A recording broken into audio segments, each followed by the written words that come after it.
নমস্কার। আমাদের সমবেত সংক্ষিপ্ত অনুধ্যানে আজ আমরা আলোচনা করছি শ্রীরামকৃষ্ণের পছন্দের ফুল। অনেক ভক্তের মনেই প্রশ্ন জাগে যে ঠাকুর কোন কোন ফুল ভালোবাসতেন।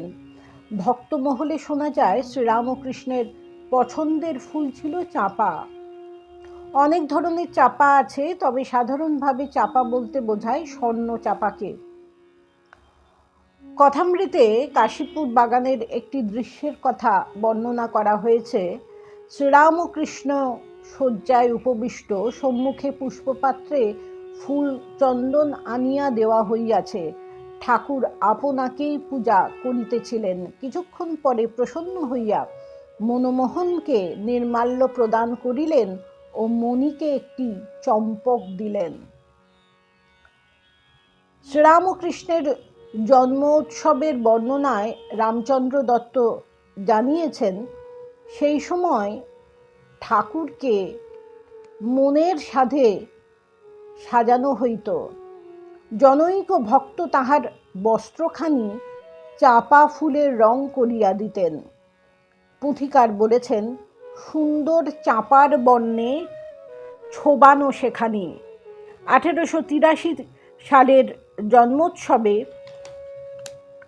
শ্রীম বর্ণনা করেছেন, ঠাকুর কিয়ৎকাল বিশ্রাম করিয়া নববস্ত্র পীতাম্বর পরিধান করিয়া ছোট খাটটিতে বসিলেন। সুতরাং আমাদের অনুমান শ্রীরামকৃষ্ণের প্রিয় চাঁপা পীতবর্ণের, যেটি ফোটে শীতকালে। চাঁপা বিভিন্ন রকমের হয়: স্বর্ণ চাঁপা, কনক চাঁপা, কাঠ চাঁপা, দোলন চাঁপা, নাগকেশর চাঁপা বা নাগেশ্বর চাঁপা। অখণ্ডানন্দজি স্মৃতিকথায় লিখেছেন, ঠাকুর আমাদের নাগেশ্বর চাঁপা বড় ভালোবাসিতেন। নাগেশ্বর চাঁপা দেখিলে তাহার সমাধি হইত এবং তিনি বলিতেন, শ্রীমতী রাধার অঙ্গে এই নাগেশ্বর চাঁপার মধুর গন্ধ পাওয়া যেত। অন্যত্র শ্রীরামকৃষ্ণ বলেছেন, শ্রীমতীর অঙ্গকান্তি নাগকেশর পুষ্পের কেশর সকলের ন্যায় গৌরবর্ণ দেখিয়াছিলাম। নাগকেশর থেকে হয়েছে নাগেশ্বর চাঁপা।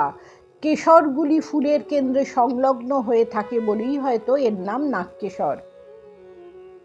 1895 সালে শ্রী শ্রী ঠাকুরের জন্মোৎসব অনুষ্ঠিত হয় 26শে ফেব্রুয়ারি। স্বামী রামকৃষ্ণানন্দের একান্ত ইচ্ছা তিনি ঠাকুরকে নাগকেশর চাঁপা নিবেদন করবেন। একথা জানতে পেরে স্বামী অখণ্ডানন্দ ও স্বামী সুবোধানন্দ সেই ফুলের সন্ধানে বের হন। দক্ষিণেশ্বরের বাগান আলমবাজার বরানগরে এই গাছ ছিল না, তাই স্বামী রামকৃষ্ণানন্দ সন্ধান দিয়েছিলেন উত্তর 24 পরগনার ঘুঘুডাঙ্গায় দ্বারকানাথ গুপ্ত মহাশয়ের বাগানে এই গাছ আছে। স্বামী অখণ্ডানন্দ একাই বেরিয়ে পড়লেন। সেখানে পৌঁছে মালীদের সহায়তায় গাছের কাছে গিয়ে দেখলেন তখনও কুড়ি ধরেনি। আরও 17-18 দিন সময় লাগবে। নাগেশ্বর চাঁপা না নিয়ে তিনি ফিরবেন না, এমন মানসিক প্রস্তুতি নিয়ে এসেছিলেন। তাই এই অবসরে তিনি বারাসাত অঞ্চলে 17-18 দিন কাটিয়ে আবার বাগানে ফিরে এলেন। এসে দেখেন সুন্দর সুবাসিত নাগেশ্বর চাঁপার গাছটি মৃদুমন্দ ভ্রমর গুঞ্জনে মুখরিত। বড় একটি কলাপাতার ঠোঙায় বিস্তর ফুল নিয়ে তিনি আনন্দে মঠে ফিরলেন। স্বামী রামকৃষ্ণানন্দ ভীষণ খুশি হয়েছিলেন এবং ঠাকুরকে নিবেদন করেছিলেন। আরেকটি ঘটনা জানা যায়, স্বামী রামকৃষ্ণানন্দ যখন ছিলেন মাদ্রাজে 1905 সালে, শ্রীরামকৃষ্ণের জন্মোৎসব উপলক্ষে আমন্ত্রিত হয়ে তিনি তখন মায়ানমার রেঙ্গুনে গেছেন।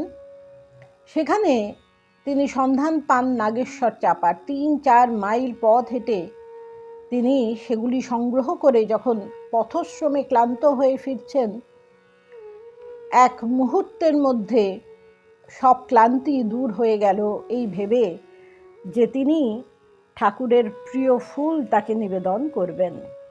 স্বামী ব্রহ্মানন্দ এই গাছ দক্ষিণেশ্বরে লাগাবার চেষ্টা করেছিলেন। স্বামী অখণ্ডানন্দকে চারা সংগ্রহ করতে বলেছিলেন, কিন্তু সেই সময় চারা সংগ্রহ করা সম্ভব হয়নি। লীলা প্রসঙ্গকার জানিয়েছেন, পঞ্চবটির পার্শ্বস্থ স্থান তখন সমতল ছিল না। বুনো গাছগাছড়ার মধ্যে একটি আমলকি বৃক্ষ ছিল, পরে সেটি নষ্ট হয়ে যায়। ঠাকুর তখন পঞ্চবটিতে স্বহস্তে একটি অশ্বত্থ গাছের চারা রোপণ করেন।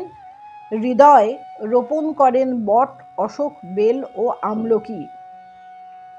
তুলসী ও অপরাজিতার অনেক চারা লাগিয়ে এই জায়গাটিকে সাধনের উপযুক্ত করা হয়। কথামৃতকার লিখেছেন, মল্লিকা, মাধবী আর গুলঞ্চ ফুল শ্রীরামকৃষ্ণ বড় ভালোবাসিতেন।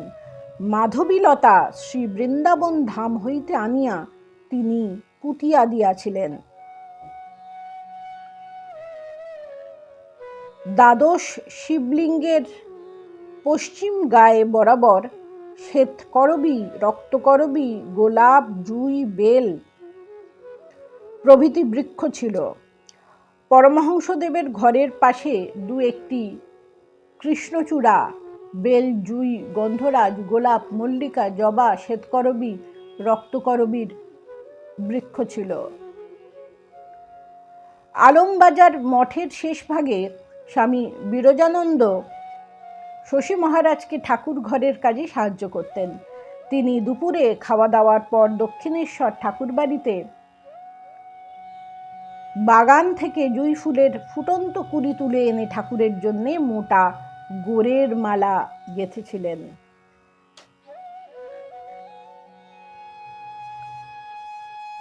শ্রী শ্রী মা বলছেন, দক্ষিণেশ্বরে থাকতে একদিন আমি রঙ্গন ফুল আর জুঁই ফুল দিয়ে 7 লহর গোড়ে মালা গেঁথেছি। বিকালবেলা গেঁথে পাথরের বাটিতে জল দিয়ে রাখতেই কুড়িগুলি সব ফুটে গেল।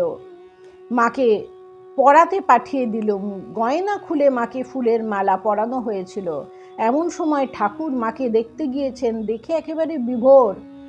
বলছেন, আহা, কালো রঙে কি সুন্দরী মানিয়েছে, কি এমন মালা গেঁথেছে, আমি গেঁথে পাঠিয়েছি? শুনে তিনি বললেন, আহা, তাকে একবার ডেকে নিয়ে এসো গো, মালা পরে মায়ের কি রূপ খুলেছে একবার দেখে যাক। ভক্ত ভৈরব গিরিশবাবু ঠাকুরের পাদপদ্ম পূজা করেছিলেন রক্তবর্ণ জবা দিয়ে। শ্রী শ্রী মা প্রথম তার চরণ বন্দনা করেছিলেন পদ্ম দিয়ে। স্বামী শিবানন্দ রক্তকমল দিয়ে ঠাকুরের পূজা করতে ভালোবাসতেন। নমস্কার।